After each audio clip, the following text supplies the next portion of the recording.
بسم اللہ الرحمن الرحیم۔ پھر ذرا اس وقت کا تصور کرو جب تمہارے رب نے فرشتوں سے کہا تھا کہ میں زمین میں ایک خلیفہ بنانے والا ہوں۔ انہوں نے عرض کیا، کیا آپ زمین میں کسی ایسے کو مقرر کرنے والے ہیں جو اس کے انتظام کو بگاڑ دے گا اور خونریزیاں کرے گا؟ آپ کی حمد و ثنا کے ساتھ تسبیح اور آپ کی تقدیس تو ہم کر ہی رہے ہیں۔ فرمایا، میں جانتا ہوں جو کچھ تم نہیں جانتے۔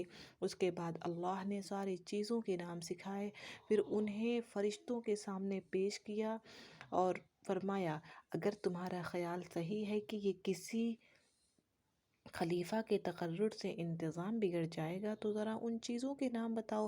انہوں نے عرض کیا، نقص سے پاک تو آپ ہی کی ذات ہے، ہم تو بس اتنا ہی علم رکھتے ہیں جتنا آپ نے ہم کو دے دیا۔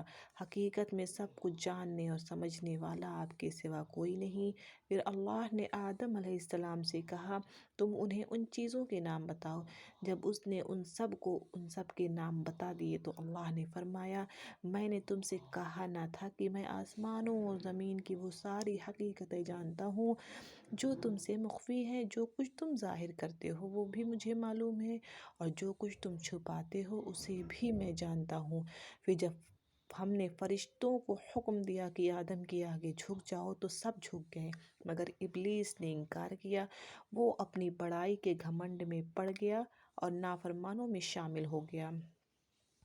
پھر ہم نے آدم سے کہا کہ تم اور تمہاری بیوی دونوں جنت میں رہو اور یہاں بفراغت جو چاہو کھاؤ، مگر اس درخت کا رخ نہ کرنا ورنہ ظالموں میں شمار ہوگے۔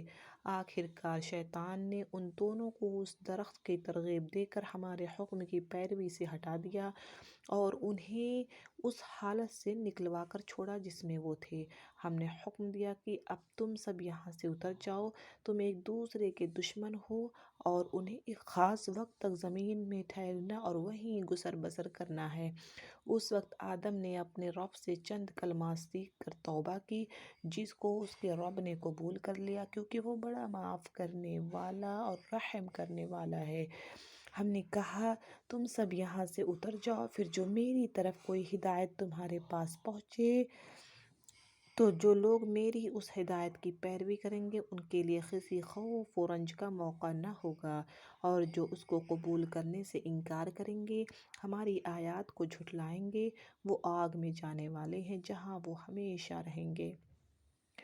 اے بنی اسرائیل، ذرا خیال کرو میری اس نعمت کا جو میں نے تم کو عطا کی تھی۔ میرے ساتھ تمہارا جو عہد تھا اسے تم پورا کرو تو میرا جو عہد تمہارے ساتھ تھا اسے میں پورا کروں گا، اور مجھ ہی سے تم ڈرو، اور میں نے جو کتاب بھیجی ہے اس پر ایمان لاؤ۔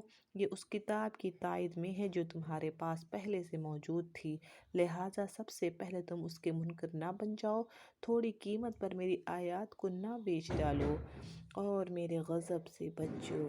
آمین ثم آمین۔